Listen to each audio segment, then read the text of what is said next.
Bismillahirrahmanirrahim. Assalamualaikum warahmatullahi wabarakatuh. Hamdan syukuran lillah ma ba'du. Allahumma sholli ala sayyidina Muhammad wa ala ali sayyidina Muhammad. Selamat datang teman-teman di Propetika Channel.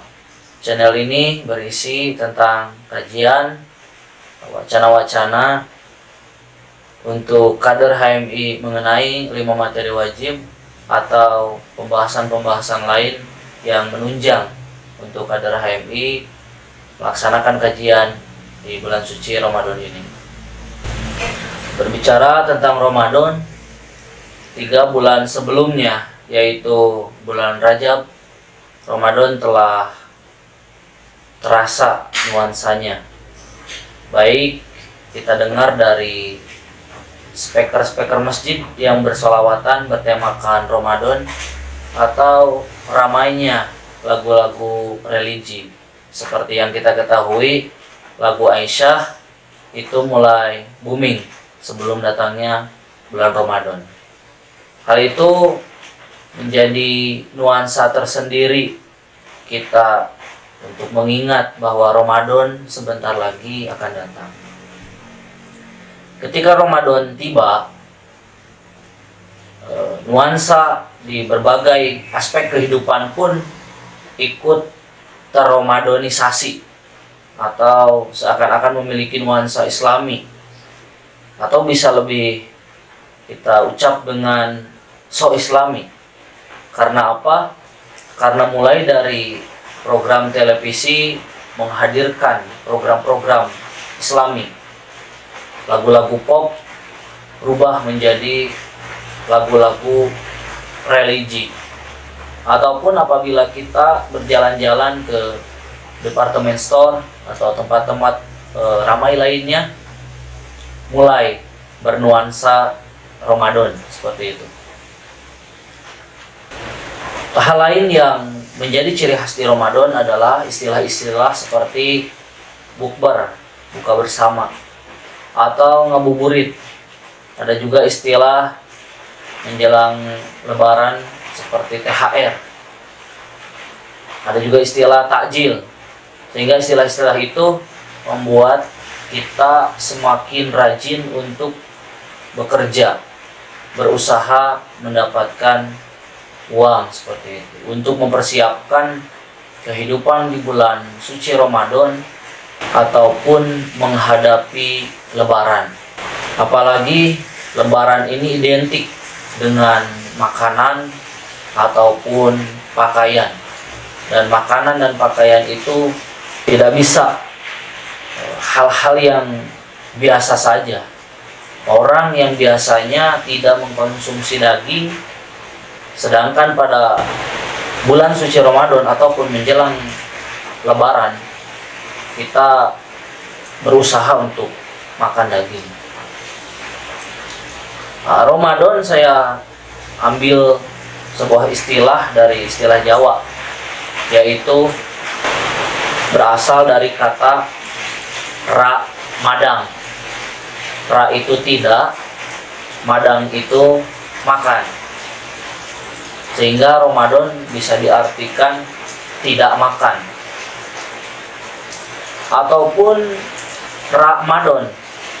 Ra itu tidak, Madon itu berambisi untuk melakukan hubungan seksualitas seperti itu. Saya bagi Ramadan dengan Ramadan ini menjadi 2 istilah. Pertama, istilah dengan pendekatan biologis. Yang kedua, istilah dengan pendekatan psikologis. Untuk makan ataupun melakukan hubungan seksualitas, jika dikaitkan dengan hal-hal biologis, itu sifatnya terbatas. Atau apabila kita ingin makan dalam artian biologis, cukup hanya dengan 1 atau 2 piring saja. Akan tetapi apabila makan dikaitkan dengan hal-hal psikologis, atau kita istilahkan dengan lapar psikologis, orang bukan hanya ingin memakan nasi.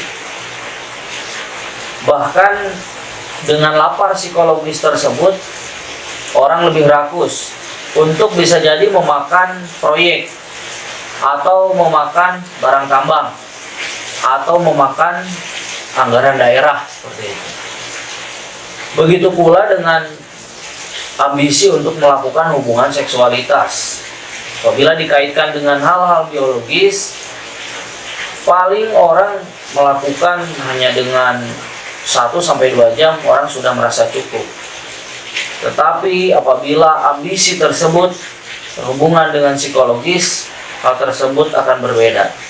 Orang tidak cukup hanya dengan satu objek, orang tidak cukup melakukan hal tersebut hanya 1-2 jam.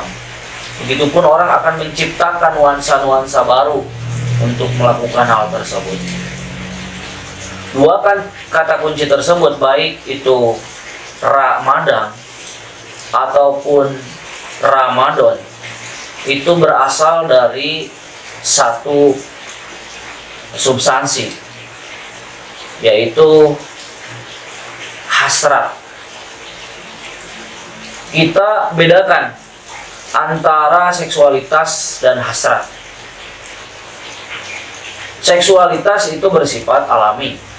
Kita tidak batasi seksualitas hanya dengan hubungan suami istri, tetapi rasa keinginan untuk mencapai sesuatu yang nikmat seperti itu sifatnya alami. Fitrah manusia menginginkan hal-hal yang bersifat nikmat. Secara fitrah manusia ingin mendapatkan hal-hal yang bermanfaat untuk dirinya. Akan tetapi bila hal tersebut berubah dengan istilah hasrat, sifatnya menjadi simbolik dan manipulatif.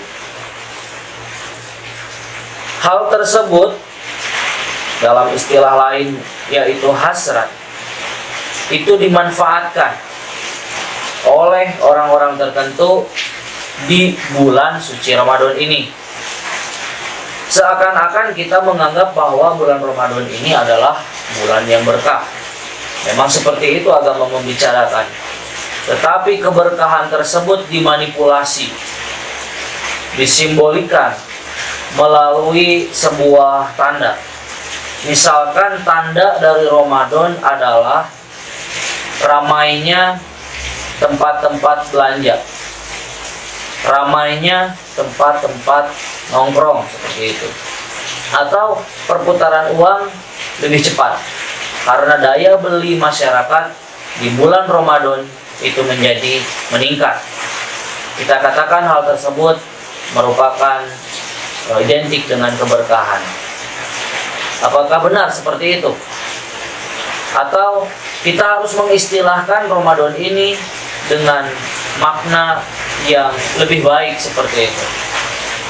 Nah, Ramadan ini kita rasakan di tengah-tengah pandemi yang sedang dialami oleh seluruh dunia.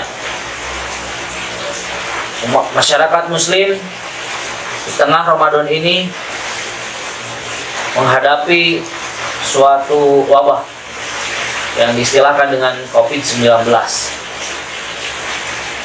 Saya melihat justru dengan hadirnya COVID-19 ini, tidak hanya kita bisa artikan sebagai hal-hal yang negatif atau hal-hal yang mengancam, berbahaya dan merugikan, tetapi COVID-19 ini justru saya lihat sebagai antivirus, atau sebuah, bisa jadi saya katakan sebagai kebaikan bagi umat muslim di bulan Ramadan ini.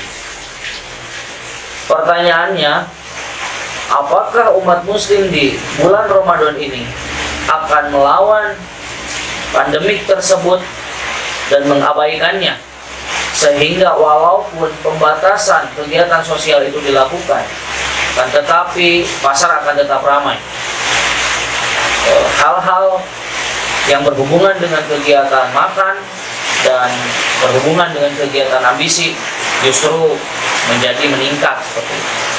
Atau dengan hadirnya COVID-19 ini justru kita menjadi lebih terbatas.